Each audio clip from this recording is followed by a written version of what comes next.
इस वक्त हम लोग जो है अमेरिकन एम्बेसी के सामने हैं और यहाँ पे जो है वो 3 अफराद नीमू गनी हराई और मलिक नूरवान और रईस सिद्दीकी साहब जो हैं वो याददाश्त देने के लिए अमेरिकन एम्बेसी की दरवाजे तक गए हैं। और चूँकि हम लोग ये मोबाइल अपडेट कर रहे हैं इसलिए हमारे पास जूम नहीं है और हम लोग जो है कोशिश कर रहे हैं कि किसी तरह आप तक ये लाइव जो है ये पहुँचाते रहें। बोलना नहीं होगी।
Hello.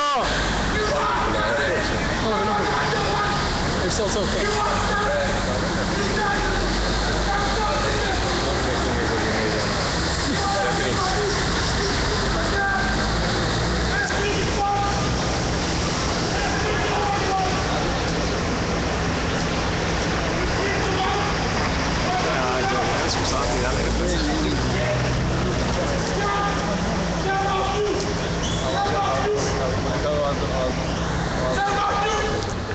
आ जाओ मलिक साहब, आ जाओ मलिक साहब, आ जाओ, बस आ जाओ यार, हो गया, आ जाओ, बहुत हो गया, कोई नहीं सुन रहा। आ जाओ। हाँ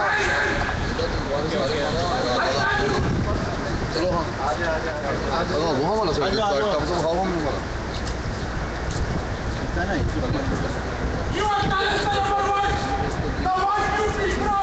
चलो आ जाओ मलिक आ गया भाई, वहाँ कर लेना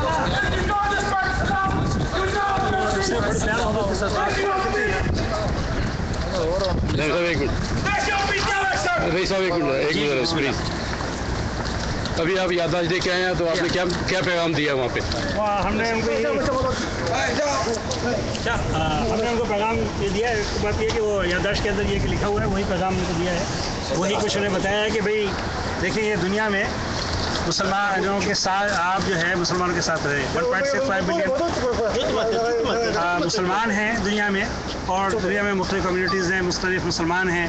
दूसरी और भी एक रिलीजन्स हैं, दूसरी कम्युनिटी है। पाकिस्तान सिर्फ यह है कि पाकिस्तान या अमेरिका नहीं है, बल्कि उसमें जापान है, ब्रिटिश है, ये है, बहुत सारे 7 बड़े आज़म हैं, उनमें डिफरेंट एथनिटीज़ रहती है, डिफरेंट कम्युनिटी हैं, उनके डिफरेंट थॉट्स हैं, बिलीव्स हैं, फेथ हैं। तो इन तमाम चीज़ों के साथ में अमेरिकन को चाहिए कि उनको सोचना चाहिए कि वो किस अंदाज़ में ये कह रहे हैं, किन अंदाज में ये के रहना चाहते हैं। अगर वो पीसफुली रहना चाहते हैं तो उसके लिए हम आएंगी ज़रूरी है, बात करना, बात सुनना, डायलॉग ये वो। अमेरिकन एम्बेसी से कौन आया था बंदा जो आपसे वो याददाश्त लेके गया? हाँ, वो कोई अमेरिकी थे, क्योंकि हमने उन पर यही जोर दिया था कि भाई अमेरिकी होने चाहिए, अमेरिकन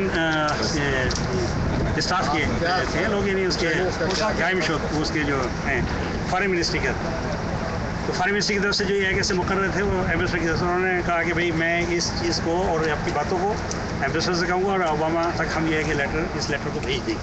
और उन्होंने ये कि इसका वादा किया है और उन्होंने यकीन दहानी कराई। हमने कहा भाई आपका क्या ख्याल है इससे कि दुनिया मुख्तलिफ नेशन रहती है, क्या वो एक दूसरे को गाली गलौज इस तरह से। और फिर इस एक्सप्रेशन जो है कि भाई तहरीर और तकरीर की जो आज़ादी है, तो उसका मतलब जो है वो ये तो नहीं कि किसी को ये है कि आज अमेरिका में आपको गाली दूँ या आप मुझे गाली दें, तो ये तो फ्री स्पीच नहीं है। मेरे कोई थाट्स हो सकते हैं, थिंकिंग हो सकती है, फीलिंग हो सकती है, मैं जो उसको फ्री स्पीच कहते हैं ना। फ्री स्पीच का मतलब ये तो नहीं है कि आप जो है वर्ल्ड लीडर्स को या कम्युनिटीज़ लीडर्स को जो है बुरा भला ये वो कहने लगे। मैंने उनको कहा कि भाई कुरान आपके मुल्क में कुरान को यह कि फाड़ा गया और जलाया गया, आज ये फिल्म ये कि बन गई, तो सिर्फ आपके मुल्क में, दुनिया में तो कहीं नहीं हो रहा है, तो आपके मुल्क में क्यों हो रहा है और आप उसके लिए उसको देख रहे हैं। और ये सब चीज़ें जो है वो सिर्फ मुसलमानों को ही खाली नाराज़ नहीं करती बल्कि हमारे आका अलैहिस्सलाम नबी सल्लल्लाहु अलैहि वसल्लम को भी नाराज़ करे। और अल्लाह जो कि तुम्हारा भी क्रिएटर है हमारा भी सब, मैंने कहा कि मैं समझता हूँ कि आप जो है यानी उसमें अल्लाह में बिलीव रखते हैं, कुरान को मानते हैं, तो वो खुदा तो एक ही है जिसने आदम को पैदा किया और आदम से ये कि सारे इंसान ये कि पैदा हुए। आज मैं और आप जो है सब उन्हीं की औलाद है। ये बात उधर भी जाके बतानी पड़ जाएगी दोबारा सबके सामने करना तो बेहतर है।